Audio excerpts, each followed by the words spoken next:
Hey friends of YouTube, this is Rabbi speaking, and if you're watching this video, it is my birthday. I am 25 years old. Well, I'll be 25 tomorrow as I'm recording this video. Tomorrow's my birthday, but I decided to put this video out on my birthday.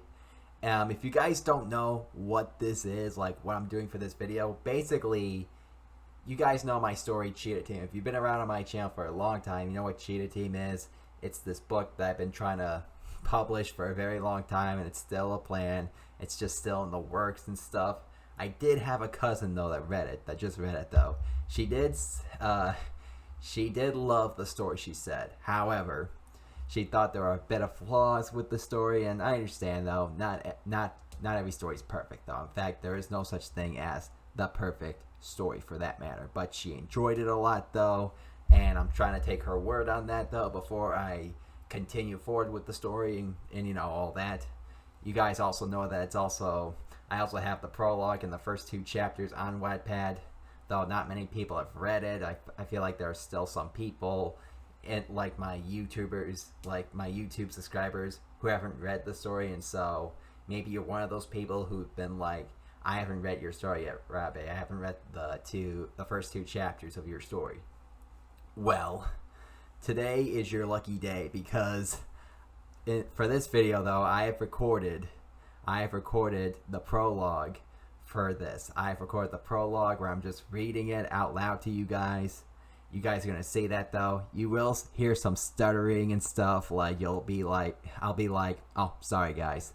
It'll be like that though because sometimes I tend to do that though. You guys know that for a long time I tend to stutter a bit. I thought since it's my birthday and I thought maybe it'd be more exciting if I did this, like it'd just be something more special instead of just doing something like something I normally do, like another review video or another Smash or Pass video.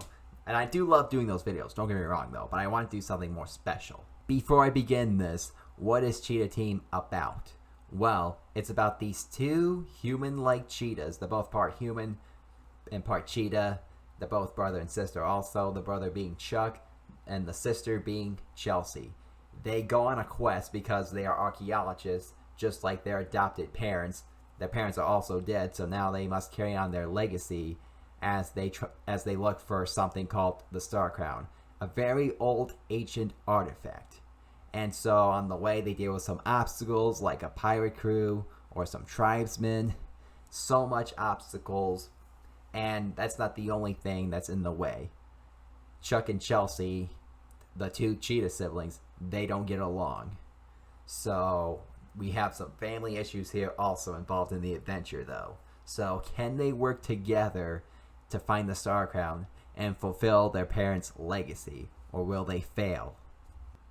Let's begin, guys. I just got out of the shower, so I do look a little bit sweaty too. I have the air conditioner on, so okay, let's begin this bad boy. Prologue. It was quiet on a forest island. The sun was rising as sorry guys, I'm stuttering. It was quiet on a forest island. The sun was rising. I was going from nighttime to daytime.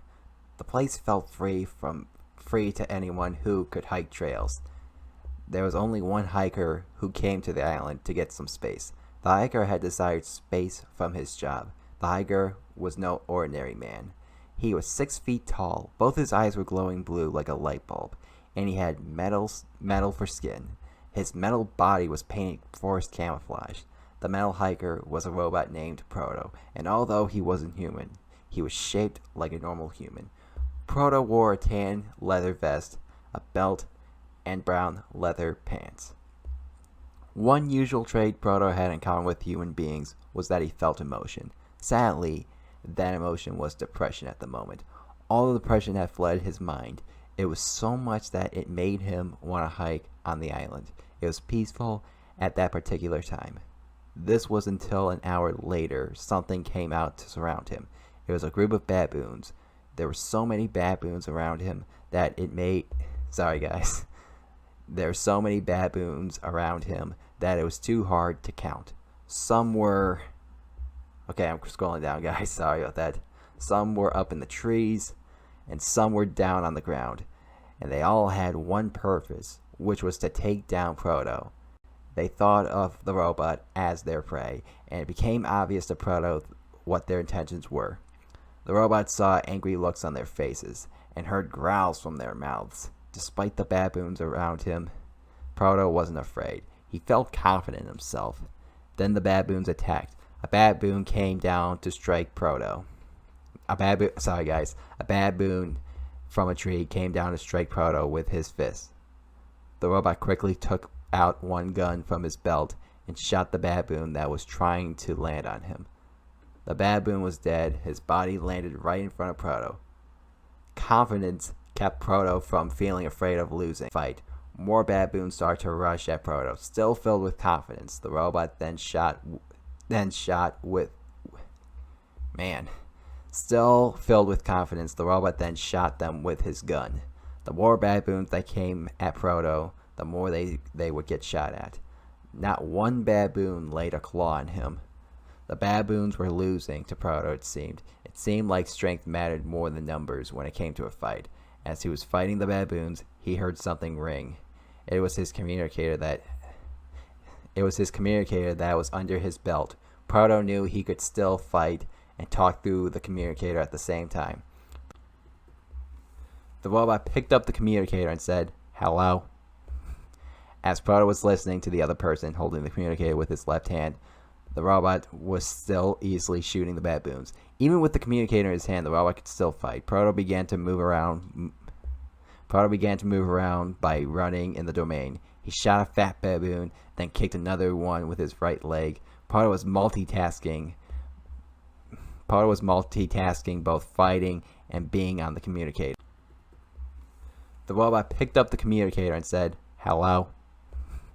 As Proto was listening to the other person holding the communicator with his left hand, the robot was still easily shooting the baboons. Even with the communicator in his hand, the robot could still fight. Proto began to move around by running in the domain. He shot a fat baboon, then kicked another one with his right leg. Proto was multitasking both fighting and being on the communicator. After the person asked him if he was okay, Proto said, "No, everything's fine. Don't worry, just keep telling me what's going on. You said Reagan and his crew are above Rain Island?" Proto was trying to get the other person to focus on the details. The other person kept feeding more details to Proto. The robot had shot his last bullet at a baboon, leaving his gun empty. He quickly put the gun back in his belt and was about to get the other gun on the opposite side of his belt, but a baboon came fast at Proto. He came so fast that the robot didn't have time to shoot at him. However, he had backup. Proto punched the baboon in the face with a fist of metal. Then came another baboon, only this one was different compared to the other ones. This baboon was twice Proto's size and was muscular, which made it seem that the tall baboon was the most dominant out of all the baboons. The baboon quickly approached Proto and tried to punch him. The robot dodged the punch. He then jumped off the ground and punched the baboon in the face. The tall baboon was knocked out. The surviving baboons were shocked and looked at Proto in fear. After seeing their toughest friend go down so easily, they stood no chance. Instead of resuming the attack on Proto, the baboons decided to run away and give the robot his space. Proto was declared the winner of that fight. Despite everything that had just happened around Proto, the robot was able to listen in on everything that the other person had just told him. Proto said, "Okay, I'll be right over there. Just give me a few moments. Thank you." Proto then ended the conversation on the communicator. After putting the communicator back on his belt, the robot began to run out of the forest as an emergency was occurring. He knew that he needed to rush back to the small aircraft that he flew in. He was going to a place called Rain Island, which was close to the island that he was on. And he was going to help chase after a pirate called Reagan. Although he knew how infamous Reagan was, he didn't know exactly why Reagan was there. Proto hoped later that he would get the answers that he was looking for. Okay, guys, so we have a space right here, and so we're transitioning from one scene to another. So let's continue. It was 22 years ago before the events on Rain Island. On a Savannah Island was the birth of two animals. Two cheetah cubs were born, a male and a female. The male had yellow fur and the female had pink fur. When they were born, they were thought to behave like ordinary cheetahs. They were raised to be like ordinary cheetahs, but then they went through some type of mutation. They were going through some strange stages. They were becoming more humanoid, developing features that were similar to those of a human. The cheetah siblings were a true example of what people would call humals. When the cheetah siblings were going through those stages, it started to look like they didn't belong with their biological mother, who was just an ordinary cheetah. So where did they belong? One day, a married couple was on vacation, and they discovered two cheetah siblings. One day, a married couple was on vacation, and they discovered the two cheetah siblings. The husband was named Chad, and the wife was named Laura, of the Fang family. They discovered the 4-month-old cheetah siblings, and they saw them developing human features. They knew the cheetah siblings were humans. That was why Chad and Laura had decided to take in the cheetah siblings as their own children. Chad and Laura earned the title of parents. Chad and Laura raised the cheetah siblings in a village called Wood Village. Wood Village was on the small island called Wood Island. Oh my god, I'm just laughing at what I wrote down. Wood Village was on the small island called Wood Island. Oh my god. When the cheetah siblings were adopted, Chad and Laura named them. They named the male cheetah Chuck and the female cheetah Chelsea. Chad and Laura had not only raised the siblings as their own, but they homeschooled them as well. By the age of 5, Chuck and Chelsea began to talk like humans, think like humans, walk like humans, and behave like humans. They even had the lifespan of humans. They had full heads, oh my god. They had full heads of black hair. They would also wear clothes, including t-shirts and pants. But because they were humans, they could not run as fast as ordinary cheetahs. Their bodies were shaped like ordinary humans instead of cheetahs. So Chuck and Chelsea would fit in with the rest of the village they grew up in. But that's not all the Fangs did. Chad and Laura were also archaeologists. It was what they did for a living. There were times when they would go all over the world to find artifacts that would be worth money. There were times they would go all over the world to find artifacts that would be worth money. The artifacts they would find would go to a museum. It's what made Chad and Laura profiles not so low. This had inspired Chuck and Chelsea to become archaeologists.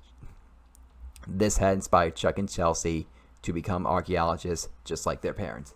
I need a drink, guys. I got some juice right here.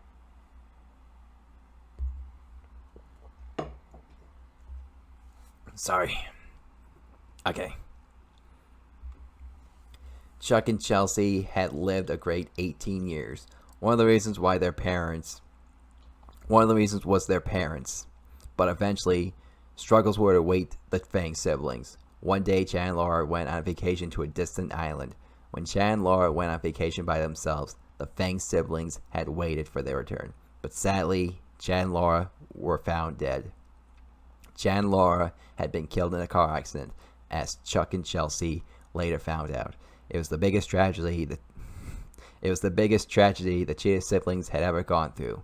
After the deaths of Chad and Laura, Chelsea would go on to college to study history. She was there from age 18 to 22. Chelsea graduated, and she hoped that it would help her with becoming an archaeologist. It was almost time for Chelsea to begin her journey.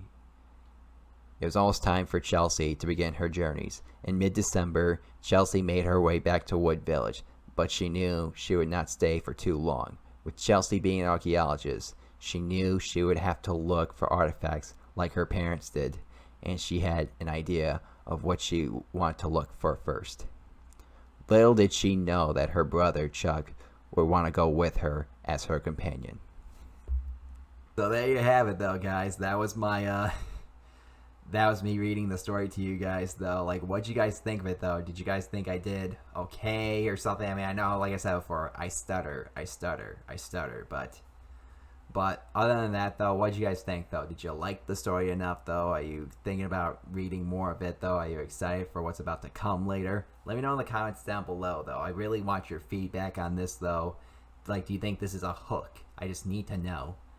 And if you haven't subscribed, please make sure you do, so that way you get more videos like this every time I upload. And that's all I have to say, guys. I'm Rob A, and may the anime force be with you.